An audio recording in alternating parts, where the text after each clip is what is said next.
channel. It's been like a week since we discussed nail tech school and how I'm developing. I'm learning so much. I am learning so much. So 2 videos ago, right, I showed the stop, rock, drop method where you basically take a tip, put it on your finger, you stop at the well of the nail, you rock it to remove the air bubbles, and then you hold it or drop it until it's on correctly. So now that we understand the stop, rock, drop method to add a tip to your nail, what do you do next? You enhance that baby. You got to enhance the nail because your customers, first and foremost, when they come into the salon, what do they want? Their nails did. They want their nails did up. They want their nails did down. So you have to know that the acrylic and the monomer liquid are used to enhance the nails. Ta-da! That's it. You gotta, that's what I've been practicing. I'm getting a little better at it.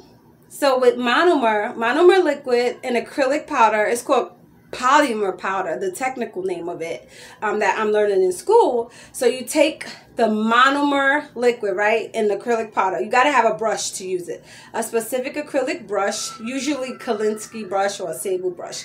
It depends on your liking and how you do nails. Me, as a beginner, I've been using the Kolinsky hairbrush. So what I've been taught and what I've read and what I've been practicing is to take the brush, dip it in the monomer, take it out, dap it on the side, dip it in the acrylic powder, let it polymerize, and then add it to the nail.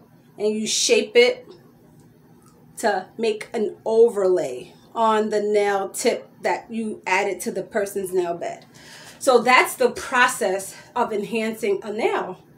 So I learned how to do that, but I'm not perfect at it. I'm practicing how to become better at it so that I know how to do it properly.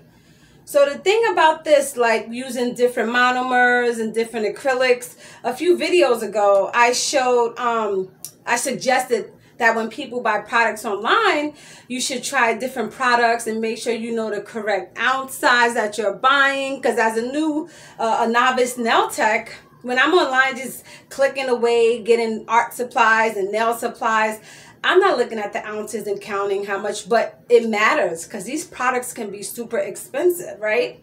So for example, the monomer, there are different types of monomer out there. And guess what? One is kind of not recommended to use. It can be considered illegal. Illegal monomer.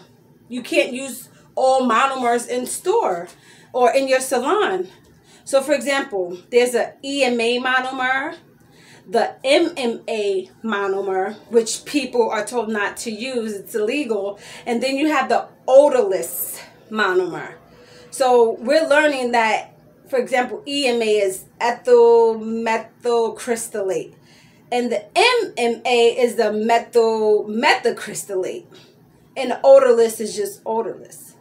So some people will argue with professional nail techs who make decisions on how they do nails and what products they use versus what you're taught in school and you're doing it in actual practice. Some people will be like, oh my goodness, the MMA is illegal. You're not supposed to use that. We're taught not to use MMA. That's not right, blah, blah, blah. But they can't state the reasons why. Nor can they back it up with why people shouldn't use it. They'll just say, it's told that we were told not to use it. Everybody shouldn't use it. So I'll tell you why. I learned this in school. So there are several reasons why not to use the MMA, right? For one, MMA is hard to adhere to the nail. And what that means is to adhere is it doesn't stick by itself. So in order to make it stick, the tech would have to take the nail bed and file it extremely rough to make it abrasive. And that damages the client's nail bed. At the end of the day, we have to make sure we're servicing the client, not what we want our end result as a nail tech to look like, you know? So for one, you have to file down the nail bed excessively, which thins out the nail plate. And though you're doing enhancements on the nail, you want your client's nails to look good and kind of grow and be healthy under the enhancement. That's one reason. Another reason is it's hard to take off. So once you've done filed that nail bed down, you got it to adhere, you did all the stuff you want to do to it, the nail design and enhancements last maybe 2 to 3 weeks, and then what? They come back. Imagine they go to a different tech to try and take off that nail that you used MMA for. That nail ain't coming off. That nail is not coming off. It's been said that it's difficult to remove a nail that has been applied with MMA. I have never used MMA. I'm only reporting on what I've learned about it and what studies have shown. So those two reasons: one is hard to adhere to the nail, and two is hard to remove. A third reason is that it's not recommended. The FDA suggests not to use it, and leaders in the beauty industry have followed suit. So if you have issues with one, adhering it to the nail, two, removing it from the nail, and three, if it's not recommended and leaders in the beauty industry takes a stance against it, why use it? However, it's not illegal in all states. Some states allow you to use whatever nail products you want. So at the end of the day, yes, it's recommended against being used, but it depends on which state you're in to actually say if it's illegal. So you as a nail tech, what monomer do you prefer? Do you use MMA or EMA? Please write in the comments below. Let me know. And how has your nail enhancements performed? Are they hard to take off? Do they damage the client's nail bed? What results has the client experienced after using MMA in their nail application process? I mean, I haven't used it, so I don't know. All I know is the reasons why now, that it's recommended not to be used. So now that we know that, hey, that's why people say don't use MMA. And aside from the regular EMA, the MMA, there's odorless. And oh yes, MMA cannot be used during state boards. So me in nail tech school, I wouldn't be able to take an MMA monomer to do a practical for my license. So I wouldn't break the law in that way. No, no, no, no, no.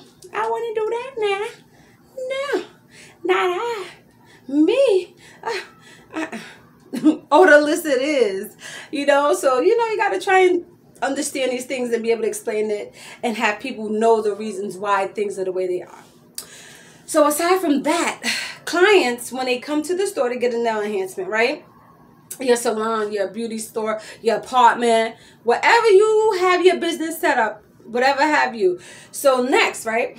Reasons clients come to get their nail enhancements. They can get it done as an overlay on their natural nail, meaning you can take the acrylic and a monomer and just put it over the natural nail bed with no tip. You can make that an enhancement.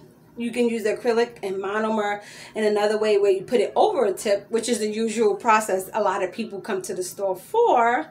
They use that to get their nails enhanced, whether it's a fill-in or a whole entirely new set of nails being did. What else they do? You could use a form, this paper thingy that you put on the finger, and you build a whole entirely new nail. See, now that I like that. I'm going to practice and try and become really skilled in that part of nail enhancement, because that seems like fun to me. You get to kind of build and shape an entirely new nail, you know. So that's a way to make some money in the salon as well, through nail enhancement using forms. It's not used as often because I believe it's timely and it takes some time. However, you can really create some new and cute designs for your clients. So those are a few reasons and reasons to use the the EMA and acrylic powder to do nail enhancements. So over the tip, right? So after you do the stop, rock, and drop method, you do a nail enhancement. Look, I did my own nails. They're not the best, but you see? I got some skills now. I cut it short because I can't really do much with it, but I'm getting better. So that's progress in such a short amount of time. From the ending of March till now, I leveled up. It's just small wins that I'm counting. So now I actually understand the acrylic to monomer ratio, letting it polymerize, and understanding my arm. So I'm making progress in that area. How long did it take you to get a little better at applying acrylic to enhance nails? Write in the comments below. Let me know so I can stay inspired and kind of share my updates as I go along. And I'll stick a picture of what I actually did during my nail application process. So this is my nails. See? My tips. Yeah. So thank you for stopping by. Hey, Cutie. I see you, Cutie. You know you're a cutie, right? Don't forget, stay cute and keep doing you. See ya next video. Thank you for tuning in.